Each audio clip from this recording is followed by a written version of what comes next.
Hey friends, if you wish to fix the request failed due to a fatal device hardware error on your Windows 11 computer, then please watch this video. I will guide you through the resolutions. So the first solution is to check USB connections.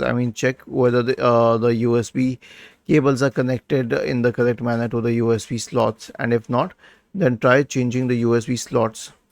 The next solution is to update drivers in Windows. Right click on the Start button. Select Settings from the menu. Go to the Windows Update tab on the list on the left hand side. Select Advanced Options. Select Optional Updates and install all the optional updates. Return to the Windows Update page and click on Check for Updates in the right pane.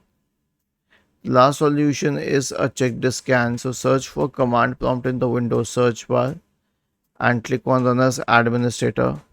Type the command chkdsk space /r space /f and hit enter. Now press Y and hit enter once again. Was this helpful? If yes, then please subscribe to the channel.